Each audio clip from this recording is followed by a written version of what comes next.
Hello guys, welcome back to my channel Samik Health Wisdom. मैं doctor Tushi और आज हम बात करेंगे कुछ इम्पॉर्टेंट क्वेश्चंस की। आज हम डायरेक्टली फोकस करने वाले हैं some important MCQs depend upon the obstetric and gynae conditions. So let's start. So आपका फर्स्ट क्वेश्चन है, which period of gestation does the second trimester represent. Second trimester में gestation में कितना टाइम जो है हम देखते हैं। तो आपके ऑप्शंस हैं 10 to 20 weeks, 14 to 29 weeks, 13 to 28 weeks, 15 to 30 weeks.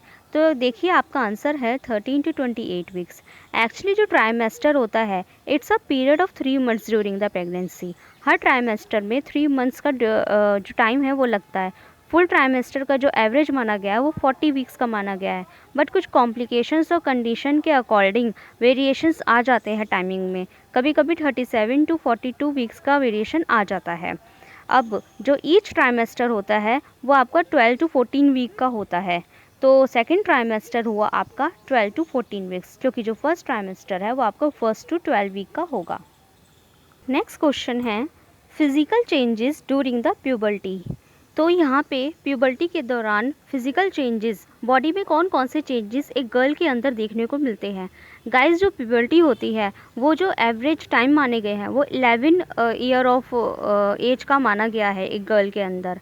तो उसके अंदर जो चेंजेस कौन कौन से दिखते हैं, आपके ऑप्शंस हैं breast developments, growth of pubic and axillary hairs, menstruation, या फिर सभी कुछ।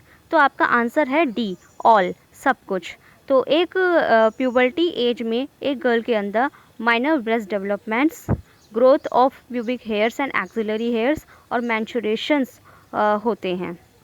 सो गाइज, नेक्स्ट क्वेश्चन है आपका, the first menstruation in female is called.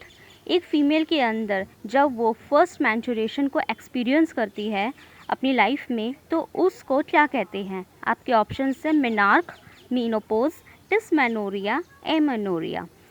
So your answer is menarche. Guys, जो मेनार्क होता है वो एक फर्स्ट मैंचुरेशन ऑफ फीमेल को कहते हैं। एज़ कम्पेयर टू मीनोपॉज जो होता है वो एक ओल्ड एज में या एक पर्टिकुलर एज में आके नेचुरल तरीके से पीरियड्स का ऑफ हो जाना, बंद हो जाना, मेनोपॉज का स्टेज हो जाता है।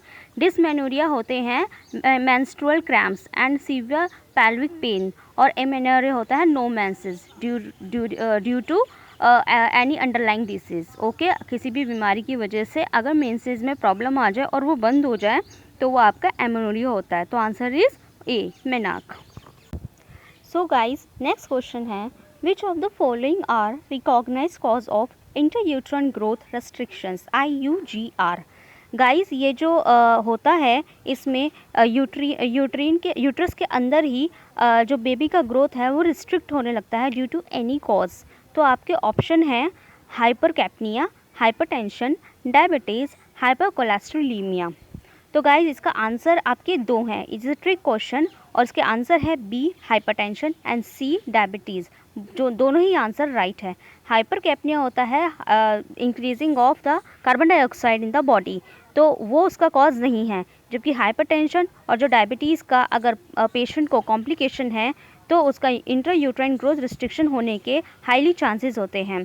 और हाइपरकोलेस्ट्रोलीमिया की वजह से ये नहीं होता है। हाइपरकोलेस्ट्रोल में होता है high cholesterol amounts in the body, उसकी वजह से इंट्रायूट्राइन ग्रोथ रिस्ट्रिक्शन नहीं होता है, और हाइपरकैप्निया की वजह से भी नहीं होता है। सो गाइज, आपका नेक्स्ट क्वेश्चन है, which hormone is responsible for the fat around the breast. कौन सा हार्मोन कौन सा हार्मोन ब्रेस्ट के अराउंड फैट एक्यूमुलेट करता है।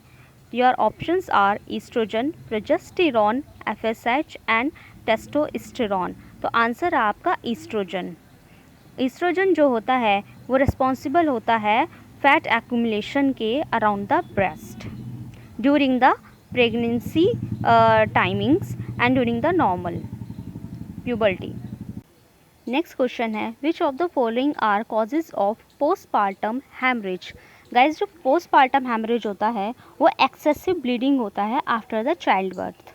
तो उसके जो कॉमन कॉजेज है वो क्या हो सकते हैं। आपके ऑप्शंस हैं यूट्राइन एटॉनी, वेजाइनल और vulval lacerations, retained placenta and coagulopathy. Guys, जो आपका आंसर है वो है चारों। यूट्राइन एटोनी भी है, वेजाइनल वल्वल लैसरेशन भी है, रिटेन प्लासेंटा, कोएगुलोपैथी, चारों ही आपके आंसर्स हैं। एक्चुअली जो यूट्राइन एटोनी होती है वो एक तरीके का बहुत सीरियस कंडीशन होता है जिसके अंदर जो यूट्रस होता है वो फेल हो जाता है रिकॉन्स्ट्रक्शन के, क्योंकि चाइल्ड बर्थ कराने के बाद वजाइना को अपने वापस नॉर्मल पोजीशन में आना होता है, नॉर्मल साइज़ में आना होता है। अगर वो नहीं आता, वो अपने नॉर्मल जो अपने पहले जैसी अवस्था में आने में फ़ेल हो जाता है, तो वो कंडीशन आपकी यूट्राइन एटोनी होती है और वो बहुत बड़ा प्रॉब्लम है पोस्टपार्टम हैमरेज के। सेकंड जो कॉज़ है वो है वेजाइनल लैसरेशंस। तो जो वेजाइनल लैसरेशन होते हैं इसमें perineal laceration, perineal cut, perineal cuttings और जो इंजरीज़ होती हैं वो सबसे ज़्यादा कॉमन होती है। तो वो भी आपका जो ब्लीडिंग है वो करा देती है, हैमरेज कर देती है, वेजाइनल हैमरेज कर देती है। थर्ड जो पॉइंट है आपका रिटेन प्लेसेंटा। तो रिटेन प्लेसेंटा होता है कि चाइल्ड बर्थ के बाद अगर प्लेसेंटा रिकवर नहीं हुआ तो एक्सेसिव ब्लड लॉस होने के चांसेस होते हैं। और फोर्थ आपका कोएगुलोपैथी।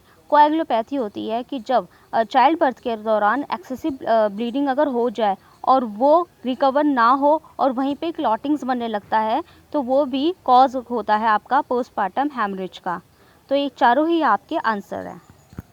नेक्स्ट क्वेश्चन है, after menopause stage growth of facial hair due to. Menopause की स्टेज के बाद जो फेशियल हेयर की ग्रोथ होने लगती है वो किस हार्मोन की वजह से होती है, किस हार्मोन, कौन सा हार्मोन इसके लिए रेस्पॉन्सिबल है, क्या रीज़न हो सकता है। आपके ऑप्शंस हैं A fall in FSH level, increase in LH level, decrease oestrogen androgen ratios and decreasing only androgen levels. तो आपका आंसर है C, decrease oestrogen and androgen levels ratios. क्योंकि जो fall in FSH follicle stimulating hormone level जो होता है वो responsible होता है वेट लॉस के। अगर उस लेवल में फॉल हो गया तो वेट लॉस या अंडरवेट होना पेशेंट स्टार्ट हो जाएगा। और increase LH that is lunate hormone के लेवल बढ़ जाने से ओवुलेशन का जो प्रोसेस है वो नहीं होता। तो increase LH is equal to no ovulation in the body.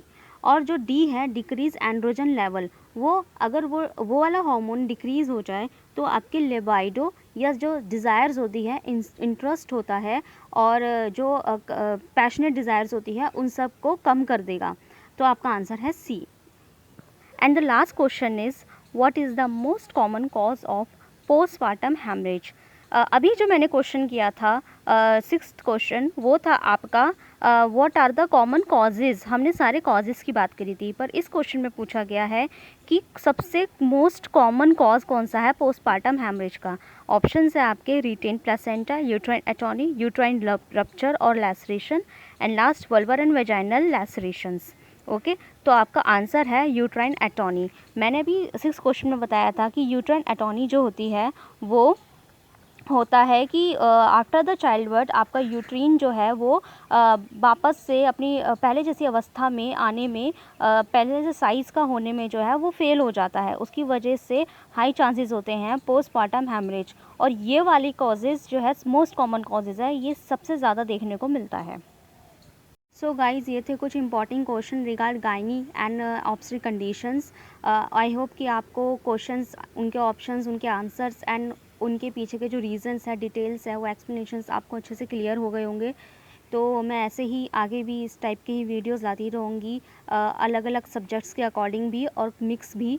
तो आप बस मेरे साथ इस चैनल पर बने रहिए। Thank you.